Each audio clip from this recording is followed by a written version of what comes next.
Me encuentro en la mesa nocturna con don Emanuel Gutiérrez. Él es investigador de un trabajo que se está haciendo, el primer censo distrital liderado por una comunidad, y se hizo en Nosara particularmente. Don Emanuel, ¿qué tal? Buenas noches. Buenas noches, Andrés. Muchas gracias por la invitación. Don Emanuel, vamos a los datos. Primero, bueno, ¿qué los lleva a ustedes como comunidad a hacer un censo y cuál era el objetivo? Claro, lo que nos llevó a proponer este censo fue la necesidad de demostrar con datos que era factible colocar una clínica, una mejora en los servicios de salud, y la gerencia médica de la Caja Costarricense del Seguro Social nos puso esa tarea, ese reto de, bueno, demuéstrame cuánta población existe realmente en Nosara.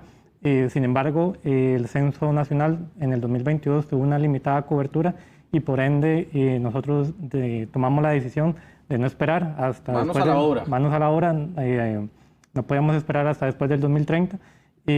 Formulamos el proyecto y lo encaminamos y lo desarrollamos, pero también solicitamos una asesoría técnica al Instituto Nacional de Estadística y Censos, ya que son el ente regente de la estadística nacional. Claro. Ahora, hay algunos datos interesantes y por eso los tenemos acá con nosotros hoy. Por ejemplo, Nosara ya sale de la zona azul, por supuesto, y lo que me llama la atención es que se reduce la esperanza de vida, y un dato interesantísimo, 47% de los fallecidos no recibió atención médica. ¿Qué podemos decir sobre eso? Claro, Nosara, tenemos que ver en el mapa que se encuentra muy alejado del hospital más cercano, Anexión en Nicoya, a 60 kilómetros, 1 hora y 20 minutos de traslado. Cuando hay una ambulancia, si es que hay, por ende la zona pues no está proveyendo esos recursos y esa atención médica para responder a este boom o este incremento tan masivo de la población durante los últimos años, y estos recursos institucionales se han venido asignando con base a datos demográficos que venían desde el Censo Nacional 2011. Es por eso que ante una población que ya se ha duplicado y una cantidad de viviendas que también se ha duplicado en años recientes, era necesario demostrar con datos cuáles son estas necesidades, y una de las falencias más grandes es capacidad médica para atender justamente población con un accidente o una enfermedad. Exacto, y bueno, y que a partir de ahí surge esta iniciativa, ¿no? En temas educativos, porque ustedes fueron más allá del tema salud, vean ustedes lo que dice ese estudio. En el 2000, el promedio de nivel escolar era 5º grado en Nosara. En el 2025, 8º año. No hemos avanzado absolutamente nada. No, y lo más triste es que cuando desagregamos los datos y vemos cuál es la escolaridad que nos encontramos fuera de las zonas turísticas, ahí nos encontramos con 6º grado, es decir, el local, la persona local que ha nacido en Nosara apenas ha progresado 1 año en escolaridad durante los últimos 25 años, y si seguimos este ritmo, pues nos puede tomar hasta 2 siglos, ¿verdad?, tener una población con escolaridad que le permita acceder a estas oportunidades económicas que trae toda esta inversión extranjera que ha venido desarrollándose en la zona. Hablamos ya de la esperanza de vida que cae, la gente que no se está atendiendo, porque hay una necesidad importante. Estamos hablando del tema educativo, que me parece increíble que se haya avanzado poco en tan amplio margen de tiempo. Y ahora vámonos, por ejemplo, al sector de construcción. Dato interesante, solo 2 de cada 1000 obras son públicas. Correcto.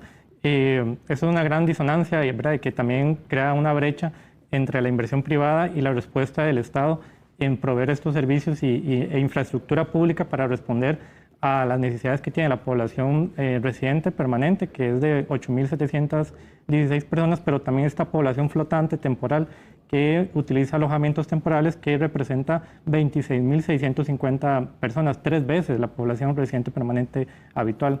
Esto es básicamente un llamado de alerta al Estado de que si no responde con los recursos públicos que corresponde, este desfase lo que crea es una brecha social, pero también un desbalance en la parte económica y ambiental que genera un retroceso en todos estos indicadores que estamos observando. Así es, y tras de eso, si unimos todo esto, la tasa de delitos más alta en Guanacaste la podemos encontrar ahí. Esto es lamentable, por supuesto, y entiendo que incluso para ustedes que son de la zona, qué difícil hablar de tener que ostentar un título de este calibre, ¿no?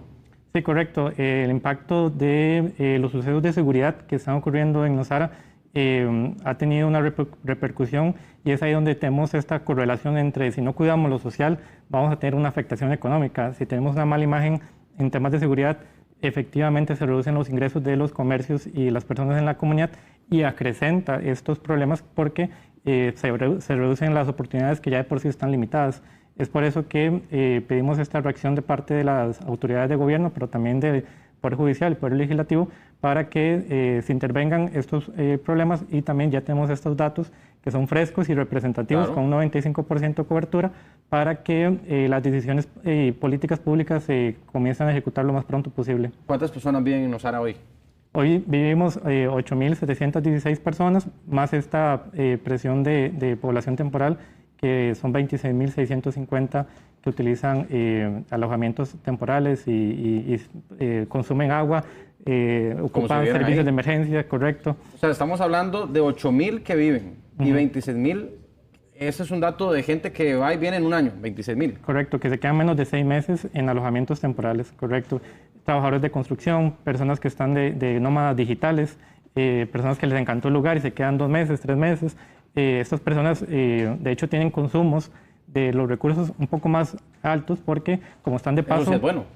En realidad no, porque satura los servicios, ¿verdad? En la parte social, aunque en la parte económica pues produzca compra de productos y servicios, pero la parte social no está siendo compensada o balanceada para que haya una equidad o un acceso adecuado para toda la población, no solamente esta que nos visita, sino también la población local. En un minuto, ¿qué sigue ahora? Ya tenemos estos datos, están muy buenos, muy interesantes. Nació por una necesidad de la caja y de salud. ¿Qué sigue ahora? En un minuto. Un minuto. Ahora nosotros tenemos datos que nos demuestran o nos dan este camino para poder ejecutar intervenciones que no solamente toquen educación o salud por aparte, sino que vengan a ser estructurales o sistemáticas. Todo va correlacionado en un destino tan pequeño como Nosara, pero que a la vez tiene complejidades como la alta tasa de migración, una alta mortalidad, inseguridad y demás. Al mismo tiempo, nosotros queremos solicitar proyectos y presupuestos para ejecutar programas, porque si no se actúa ahora, el costo económico de atender estas necesidades, conforme se vayan degradando estos indicadores sociales, va a ser muchísimo más alto y le va a costar no solamente al sector privado, sino también al sector público millones de colones en el futuro cercano.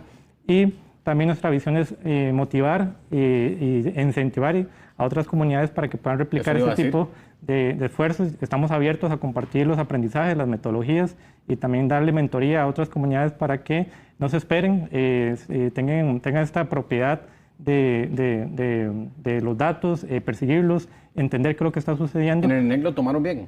Sí, de hecho nos dieron este acompañamiento desde el inicio hasta el puro final en temas de capacitación, herramientas y apoyo técnico en general, y ahora pues estamos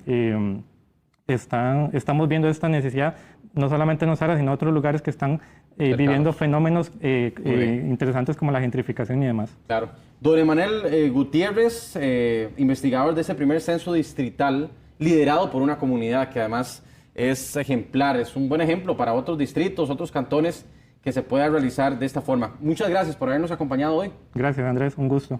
Muy bien, muy amable.